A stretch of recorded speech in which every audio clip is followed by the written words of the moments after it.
નમસ્કાર વિદ્યાર્થી મિત્રો, સરસ્વતી ગ્રુપ ઓફ એજ્યુકેશન દ્વારા ચાલતા આ ઈ લર્નિંગ પ્રોગ્રામમાં હું બ્રિજેશ સાગરેચા ફરી એકવાર આપ સૌનું હાર્દિક સ્વાગત કરું છું. આપણે વિદ્યાર્થી મિત્રો ધોરણ 8 ની અંદર વિજ્ઞાન વિષયની અંદર ચેપ્ટર નંબર 18 નો અભ્યાસ કરતા હતા કે જેનું નામ છે હવા અને પાણીનું પ્રદૂષણ. તો મેં તમને પહેલા જ કીધું, આપણે ઓલરેડી 3 લેક્ચર આના ભરી ગયા છીએ. તો એમાં આપણે એવું જોયું કે આ ચેપ્ટર ફક્ત વાંચવા માટેનું ચેપ્ટર નથી, પણ આપણા જીવનમાં ઉતારવાનું ચેપ્ટર છે. એટલે કે આપણે અત્યારથી જ આમાં જે એક્શન કીધા છે એ એક્શન લેવા પડશે, તો આપણે આપણું ભાવિ ભવિષ્ય છે, આપણું ભાવિ જે આખું રિસોર્સિસ છે, પર્યાવરણ છે, એને આપણે બચાવી શકશું. ક્લિયર? કે જેમાં આપણે સૌથી પહેલા હવાનું પ્રદૂષણ, હવા એટલે શું સમજ્યા, હવાનું પ્રદૂષણ એટલે શું સમજ્યા, કઈ રીતે થાય એ સમજ્યા, અને ત્યારબાદ આપણે એનું મસ્ત મજાનું એક એક્ઝામ્પલ જોયું, તાજમહલ. એટલે કે તાજમહલનું કેસ સ્ટડી આપણે જોયું કે એની ઉપર હવાનું પ્રદૂષણને કારણે તાજમહલનો જે કલર છે એ સફેદમાંથી પીળાશ પડતો થઈ ગયો છે, અને હજી ધીરે ધીરે જો આમ જ ચાલુ રહ્યું તો એનો જે સફેદ આરસનો જે કહેવાય કે રંગ હોય એ ગુમાવશે. તો એના માટે સરકારે પણ અમુક એક્શન લીધેલા છે. પણ આ હવાના પ્રદૂષણની એક ગંભીર અસર કહી શકાય કે જે દર્શાવે છે કે આ હવાનું પ્રદૂષણ જે છે એ સજીવ અને નિર્જીવ બંને માટે લાગુ પડે છે. ક્લિયર? દંડના દંડ.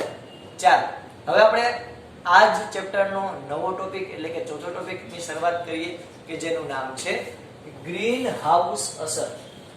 ગ્રીન હાઉસ અસર નામ જોતા આપણને કેવું લાગે ખબર કે લીલા રંગના ઘરની અસર, કે સાહેબ આપણે ઘરમાં લીલો કલર કરાવી તો કેવી અસર થાય? એ ભાઈ એવું કઈ નથી. આ ગ્રીન હાઉસ અસર એક પ્રકારનું નામ છે. શું કામ આવું નામ આપ્યું એ પણ આપણે ડિસ્કસ કરીએ. ઓકે, તો આપણા ટોપિકનું નામ છે ગ્રીન હાઉસ અસર. તો આપણે ગ્રીન હાઉસ અસર વિશે સમજશું. આપણા પૃથ્વીમાં આ બહુ મોટી એવી અસર કરે એવી એક ઇફેક્ટ છે, એક પર્યાવરણ દ્વારા રચાતી એક અસર છે કે જેને કારણે પૃથ્વીનું સરેરાશ તાપમાન જે છે એ સારું જળવાણું છે અત્યાર સુધી, અને જેને કારણે આ પૃથ્વી ઉપર જ જીવન શક્ય બન્યું છે. એમાં ઘણા બધા રીઝન છે, ઘણા બધા કારણ છે. એમાંનું એક છે ગ્રીન હાઉસ અસર. એટલે કે આ ગ્રીન હાઉસ અસર ન હોત તો પણ એવું કદાચ બનત કે પૃથ્વી ઉપર જીવન શક્ય હોત નહીં. ક્લિયર? ચાલો સ્ટાર્ટ કરીએ. તો સૌથી પહેલા ગ્રીન હાઉસ અસર એ સમજવા માટે આપણે પહેલા તો વાતાવરણમાં અમુક પ્રોસેસ સમજવી પડશે.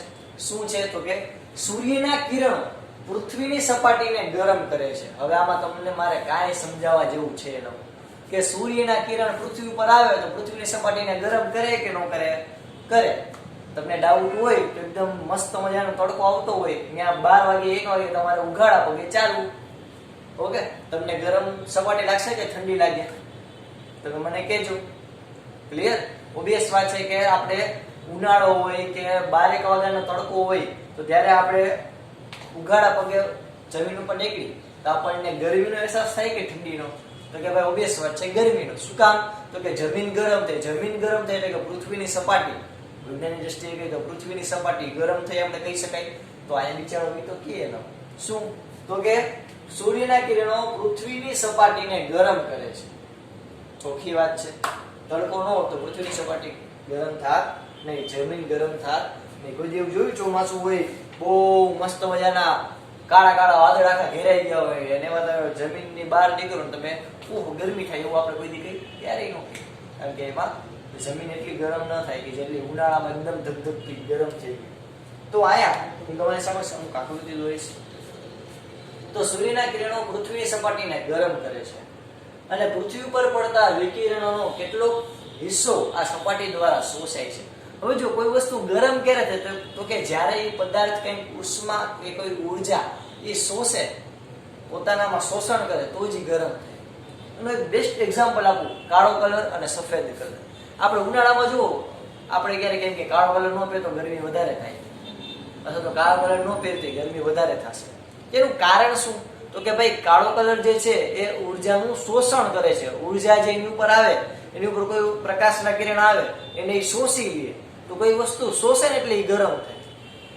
ફોર એક્ઝામ્પલ આપણે જો સિમ્પલ એક્ટિવિટી કરીએ કે આપણું જે હાથ જે છે હથેળીના નામ ઘસો, બહુ જ મસ્ત મજાની ઘસો, તમે શિયાળામાં ઘસતા જશો, હવે તમે ઘસો તો આપણે જો થોડીક વાર પછી અહીં ગરમી ઉત્પન્ન થાય હથેળીમાં. તો ભાઈ ગરમી ક્યાંથી આવી? તમે કઈ બાકસ અહીંયા રાખી હતી? ના, તો અહીંયા ગરમી કેવી રીતે આવી? તો કે આપણે ઘસીશું, ઘસવાને લીધે શું થયું? તો કે જે ઘર્ષણ ઉર્જા જે હતી, ઘર્ષણ બળ દ્વારા જે ઉર્જા ઉત્પન્ન થઈ એ આ સપાટી આપણી હથેળી હતી એને સોઈસી, જેને કારણે કોઈ વસ્તુ, મેં તમને પહેલા જ કીધું કે તમે ગમે ત્યારે કોઈ ઉર્જાને શોષો તો તમે ઉષ્મા જે છે એ ધારણ કરો, એટલે કે તમારામાં ગરમી ઉત્પન્ન, તો આ ગરમી ઉત્પન્ન થાય.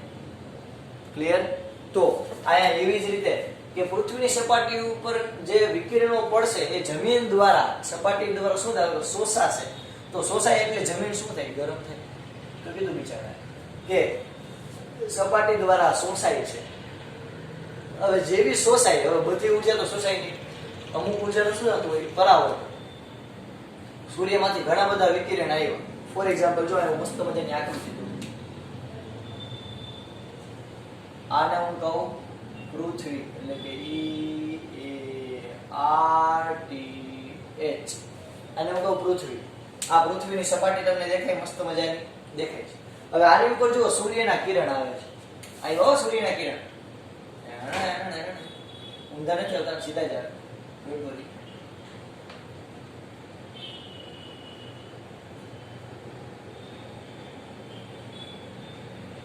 સૂર્યના કિરણ આવી રીતે આવશે. આને હું કહું સૂર્યના કિરણ. આપણું ડ્રોઈંગ બહુ પરફેક્ટ થાય ને એટલે આપણે પછી લખવું પડે કે ભાઈ આવડું આ છે, બરોબર ને? ચાલો, આ સૂર્યના કિરણો પૃથ્વીની સપાટી પર પડ્યા. જેવા પૃથ્વીની સપાટી પર પડશે એટલે પૃથ્વીની સપાટી દ્વારા આ કિરણોનું શું થશે? કે અહીંયા શોષણ થશે. શું થશે? શોષણ. અને અમુક કિરણનું શું થશે? તો કે પરાવર્તન. જેવા અહીંયા પડ્યા એટલે એનું શું થઈ ગયું? પરાવર્તન. એટલે અમુક મોટા ભાગના કિરણોનું શોષણ થાય. એટલે કે જો 4 પડ્યા, એક એક્ઝામ્પલ આપ્યું છે કે અહીંયા તમે જો 1 2 3 અને 4 કિરણ પડ્યા, તો 4 માંથી 3 નું શોષણ થયું. આમ 3 અંદર શોષાઈ ગયા, અહીંયા અંદર શોષાઈ ગયા. જ્યારે બાકીના કિરણનું શું થયું? પરાવર્તન. જો આ કિરણ એ પરાવર્તન થયું, આપણે એવું લઈ લઈએ કે 50-50% રેશિયો લઈ લઈએ કે 4 માંથી 2 કિરણ શોષાઈ ગયા, અંદર વહી ગયા જમીનમાં, એને શોષી લીધા. ત્યારે બાકીના 2 કિરણ જે છે એનું શું થયું? તો કે પરાવર્તન. ઓકે, તો આને આપણે બીજી માર્કરથી દર્શાવીએ છો, તમને વધારે આઈડિયા આવે.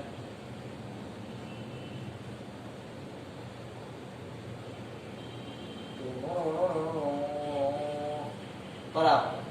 આ થઈ ગયું પરાવર્તિત કિરણ.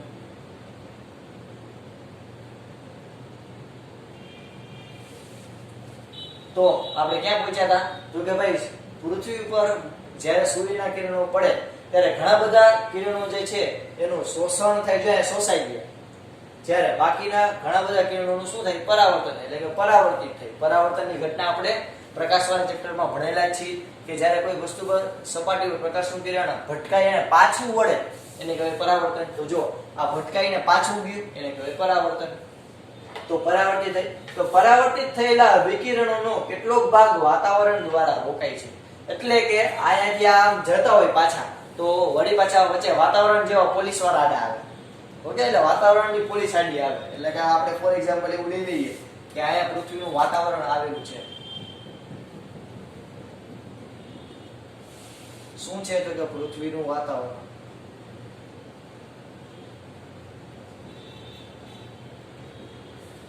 પૃથ્વીના વાતાવરણને કારણે એ ઘણા બધા કિરણોને રોકી રાખશે. આ પરાવર્તિત થયેલા, જો આ કિરણ તો પૈચાળા પાછા નહીં આવે, આ તો શોષાઈ ગયા જમીનમાં, અસ્તિત્વ હોઈ ગયું, સરનામાં ઘૂસાઈ ગયા.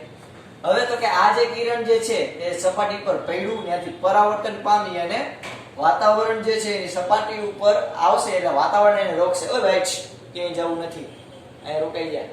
ક્લિયર? તો રોકાઈ જશે. તો આ રોકાયેલા વિકિરણો ફરીથી પૃથ્વીને ગરમ કરે. એટલે કે આ રોકાયેલા જે વિકિરણ હોય એની વાતાવરણ શું કે હાલે ભાઈ પાછો વહી જા, તારે ક્યાંય છટકીને જવાનું નથી, તારે વળી પાછું ક્યાં જવાનું છે? જમીનમાં. એટલે તો બિચારા વળી પાછા રોતા રોતા આ કિરણ જે છે એ ફરી પાછા આ પરાવર્તિત થયેલા વિકિરણ ફરી પાછા જમીન ઉપર આવશે અને શું થશે? તો કે શોષાઈ જશે. ઓકે, એટલે અલ્ટિમેટલી શું થાય? તો કે વાતાવરણ પૃથ્વીનું વાતાવરણ છે એને કારણે સૂર્યમાંથી આવતા કિરણો છે એ ઓલમોસ્ટ બધા શોષાઈ જાય છે. જે નથી શોષાતા એનું પરાવર્તન થાય તો વાતાવરણ એને કહેવાય નીચે જ જાય, એટલે સતત આમ ભટકાયા કરે અને ગયા કરે. એટલે આ જો રચના કેવી થાય તો કે સૂર્યના કિરણ એકવાર અંદર તો આવ્યા પછી બહાર જતા નથી, વાતાવરણ ટકતા નથી, વાતાવરણથી બહાર જતા નથી, વાતાવરણમાં જ રોકાઈ જાય, ભટકાયા કરે અને ગયા કરે. એટલે કે પૃથ્વીના વાતાવરણમાં આ વિકિરણો સતત ભટકાયા હોવાને કારણે, એટલે કે સતત જમીન ઉપર પડવાને કારણે, જ્યાં જમીન ઉપર પડશે ત્યાં ઊર્જા શોષાશે, તો આને કારણે પૃથ્વીમાં ગરમીનું પ્રમાણ જળવાય. અસર પેલા સમજાણી છોકરાઓ, તો આપણે આગળ વધીએ. હજી એકવાર રિપીટ કરી દઉં કે સૂર્યના કિરણો છે એ પૃથ્વીની સપાટી ઉપર ભટકાય એટલે અમુક સૂર્યના કિરણો હોય એ શોષાઈ જાય છે, જ્યારે બાકીના જે કિરણો હોય શું થાય કે પરાવર્તન પામે. જો આ પરાવર્તિત કિરણ, આ પરાવર્તન પામેલા કિરણ છે એ તો વયા ગયા, બિચારાનું તો સરનામું ગુમાઈ ગયા. હવે આ પરાવર્તિત થયેલા વિકિરણો એને પૃથ્વીનું વાતાવરણ રોકી રાખે. ઓ ભાઈ, પૃથ્વીનું વાતાવરણ જે છે એ રોકી રાખે અને એમ કે ભાઈ ફરી પાછા તમે જમીન ઉપર જ જાઓ, તો જમીન ઉપર વળી પાછા ભટકાય. એ રીતે પ્રોસેસ ચાલુ રાખે. એટલે કે સૂર્યના કિરણ એકવાર વાતાવરણની અંદર આવી ગયા પછી બહાર જઈ શકતા નથી. તો આ પ્રકારની જે આખી રચના જે છે એને આપણે કહીશું ગ્રીન હાઉસ અસર. શું કહેશું વિદ્યાર્થી મિત્રો? ગ્રીન હાઉસ અસર. વિદ્યાર્થીઓ, ગ્રીન હાઉસ અસર કોને કહેવાય? તો કે ભાઈ જ્યારે પૃથ્વીના વાતાવરણને કારણે સૂર્યના કિરણો પૃથ્વીની સપાટી પર પડે તો વિકિરણનો અમુક ભાગ શોષાઈ જાય છે, જ્યારે અમુક વિકિરણો હોય, અમુક પ્રકાશના કિરણ હોય એ પરાવર્તન પામી અને વાતાવરણમાં જાય તો વાતાવરણ દ્વારા એનું ફરી પાછું જમીન પર શોષણ કરાવવામાં આવે છે. એટલે કે પૃથ્વીનું વાતાવરણ હુંફાળું બની રહે છે. એટલે આ રચના કેવી થઈ તો કે સૂર્યના કિરણ એકવાર અંદર આવે પછી બહાર જઈ શકતા નથી. તો આ પ્રકારની જે અસર છે જેને કહેવાય ગ્રીન હાઉસ અસર. ઓકે, ચાલો હવે પોઈન્ટ વાઇઝ આપણે જોઈએ. તો સૌથી પહેલા પૃથ્વી પર પડતા વિકિરણનો કેટલો કિસ્સો સપાટી દ્વારા શોષાઈ જાય આપણને ખબર જ છે, આ શોષાઈ ગયું. જ્યારે પરાવર્તિત થયેલા વિકિરણ, જ્યારે અમુક ભાગનું શું થાય તો કે પરાવર્તન કર્યું આપણે પરાવર્તન.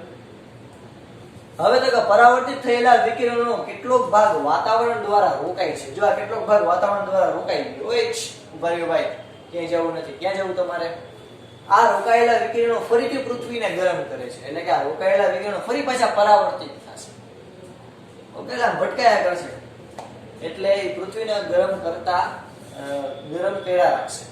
આનું તમે એક્ઝામ્પલ જુઓ તો જો તમે નર્સરી કે કોઈ અન્ય સ્થળ કે જ્યાં કહેવાય કે નાના નાના છોડવા ઉગાડાતા હોય, કહેવાય નાના વનસ્પતિના રોપા આવેલા હોય, તો એ બધા જે હોય તમે એને જુઓ તો આખું ગ્રીન મેટ હોય, આખી ગ્રીન કલરનું આખું એક તાલપત્રી બાંધેલી હોય અને એવું આખું રાખેલું રચના હોય. તો આપણને પ્રશ્ન થાય કે સાહેબ આ લોકો કેમ આમ ઢાકેલું બધું રાખતા હશે, અલગ અલગ રીતની રચના હશે. તો હવે તમને ક્લિયર થયું હશે કે શું કામ નર્સરી કે એવા કોઈ વનસ્પતિ કે કોઈ કહેવાય કે છોડવા ઉગાડતું કોઈ પણ એવી સંસ્થા હશે એ શું કામ આવી રીતે તાલપત્રી બાંધીને કે કોઈ જગ્યાએથી ઢાકેલું રાખે. કારણ કે એ રચના કેવી કરે તો કે સૂર્યની ગરમી એકવાર અંદર આવે પણ પછી બહાર ન જાય, સતત જે નાના વનસ્પતિઓ કે છોડવા હોય એને મળતી રહે, જેથી એનો ગ્રોથ કેવો થાય, સારો થાય. ઓકે, તો આ રચનાનો ઉપયોગ આપણે પણ કરીએ છીએ વનસ્પતિઓ કે છોડવાને ઝડપથી ઉગાડવા માટે, પૂરતી ગરમી આપવા માટે. તો એ આપણે ક્યાંથી શીખ્યા? તો કે આપણે ભાઈ પૃથ્વીમાંથી શીખ્યા. પૃથ્વી આવો જ ઉપયોગ કરે છે કે જેને કારણે પૃથ્વીનું તાપમાન જળવાઈ રહે છે, પૃથ્વી બધાને ગરમી આપ્યા કરે છે કે જેને કારણે જીવન શક્ય છે પૃથ્વી. તો આનો ઉપયોગ આપણે પણ કરીએ છીએ. મેં તમને એક્ઝામ્પલ આપ્યું નર્સરીનું. આ સિવાય પૃથ્વીના વાતાવરણ દ્વારા વિકિરણોને રોકી રાખી અને વાતાવરણનું તાપમાન હુંફાળું રાખે એ અસરને કહેવાય ગ્રીન હાઉસ. જે આપણે ઓલરેડી ભણી ગયા ડિટેલમાં આકૃતિ સહિત. હવે તો કે આ પ્રક્રિયા વગર પૃથ્વી ઉપર જીવન શક્ય નથી. મેં તમને પહેલા જ કીધું. કારણ કે જો આવું ન થતું હોત તો પૃથ્વી ઉપર તાપમાન જે છે એ બહુ ઠંડુ રહેત અથવા બહુ ગરમ રહેત, હુંફાળું ન રહેત. તો જેને કારણે કદાચ એવું બને કે પૃથ્વી ઉપર જીવન શક્ય ન હોત. અથવા તો આટલી બધી વેરાયટીમાં જે પ્રાણીઓ જોવા મળે છે, કેટલા પ્રાણીઓ, તમે જમીનના પ્રાણીઓ ગણો, વનસ્પતિઓ ગણો, તમે જળના એટલે કે પાણીના પ્રાણીઓ ગણો, પક્ષીઓ ગણો, કેટલી બધી વેરાયટી આપણે અવેલેબલ છે. એ કદાચ ન હોત એવું પણ બને. તો આ જ પ્રક્રિયા પૃથ્વીને જોખમમાં અત્યારના મૂકી રહી છે. ચિંતાનો વિષય એ જ છે. રક્ષક જ અત્યારના ભક્ષક જેવું કામ કરે છે.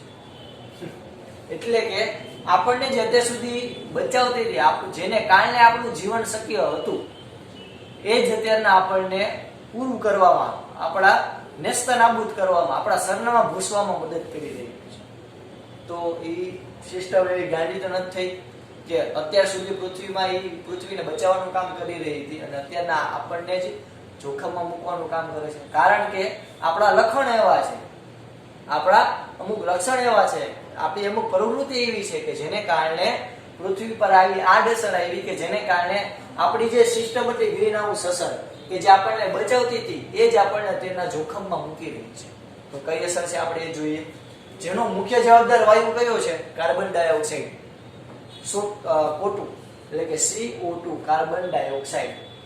આ કાર્બન ડાયોક્સાઇડ વાયુ છે એ હવામાનનો એક વાયુ છે, આપણને ખબર જ છે, કે જેને અંગાર વાયુ તરીકે પણ ઓળખવામાં આવે છે ગુજરાતીમાં.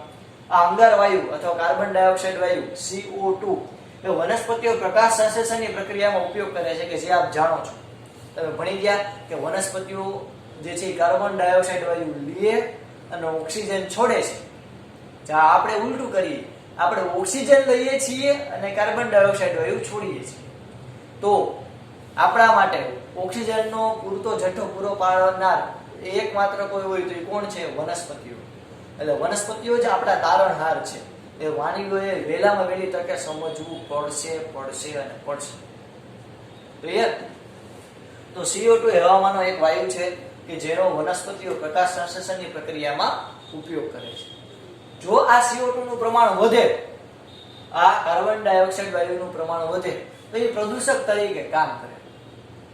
આ કાર્બન ડાયોક્સાઇડ વાયુ હવામાં બહુ ઓછો જ છે, બરોબર, પણ છેલ્લા 2 દશકોથી 200 વર્ષમાં આ કાર્બન ડાયોક્સાઇડ વાયુ પ્રમાણ ખૂબ જ વધ્યું છે. અને એમાં પણ છેલ્લા 40-50 વર્ષમાં, કારણ કે આપણે નવા પ્લાન્ટ, નવા વિદ્યુત મથકો, નવી ફેક્ટરીઓ સ્થાપી છે, જેમાંથી સતત ધુમાડો નીકળે છે કે જે કાર્બન ડાયોક્સાઇડ વાયુ વધારે ઉત્પન્ન કરે છે.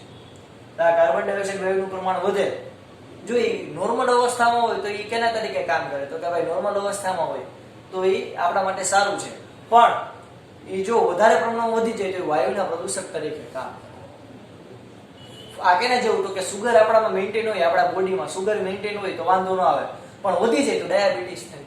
એવી રીતે આ કાર્બન ડાયોક્સાઇડ વાયુ જે છે એ નોર્મલ હોય તો વાંધો નથી, પણ એનું પ્રમાણ વધી જાય તો એ પ્રદૂષક તરીકે કામ કરે છે. અને અત્યારના એ જ ઘટના બની છે.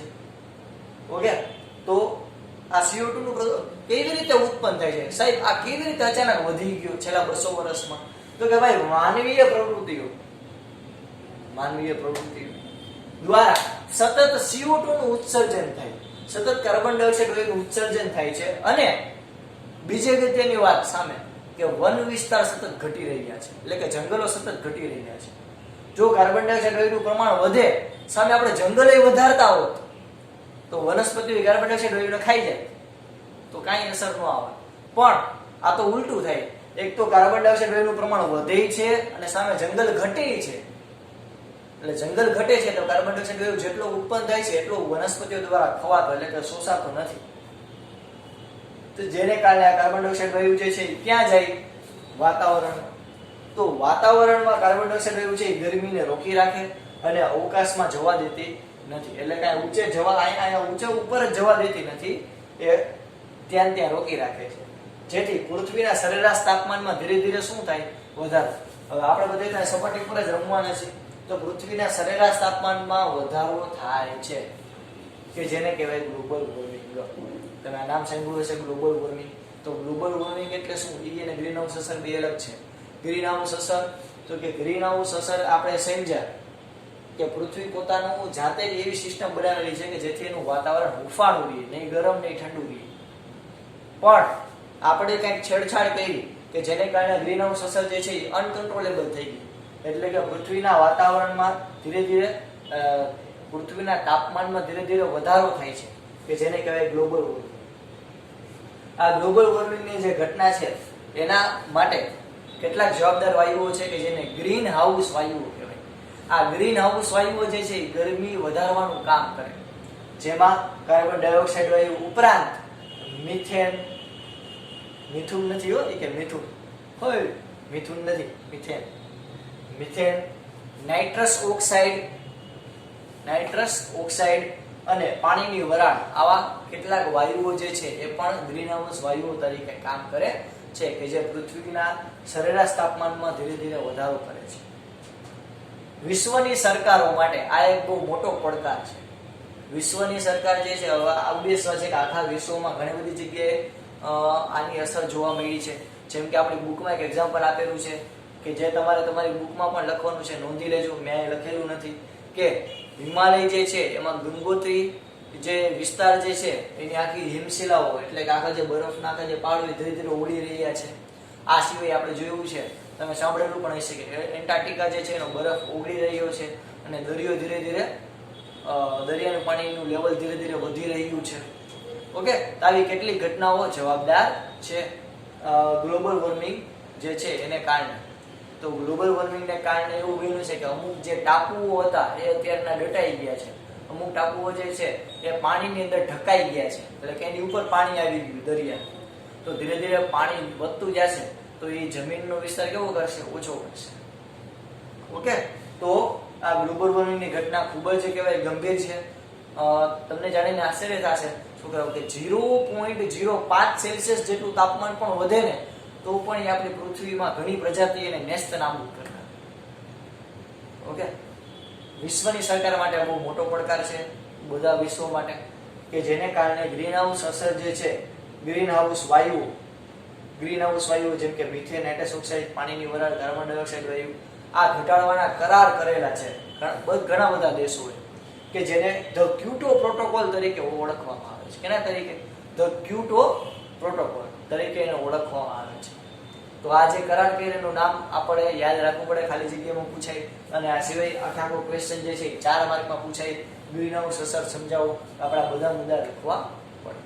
આ બધા મસ્ત મજાના મુદ્દા ટૂંકમાં લખેલા છે, અલગ અલગ મુદ્દા જે છે એને હાઇલાઇટ કરેલા છે, પ્લસ બોનસમાં આપણે આકૃતિ પણ દોરેલી છે. ઓકે, તો આ પૂરેપૂરો જે આખો ક્વેશ્ચન છે એ તમારે તમારી પાકી બુકમાં એકવાર અને રફ બુકમાં એકવાર લખવાનો છે, આવી રંગબેરંગી કલર. ક્લિયર? આ સુધી રાખીએ. જય ભારત, જય હિન્દ. ચાલો બધા ફટાફટ લખી લેજો છોકરા.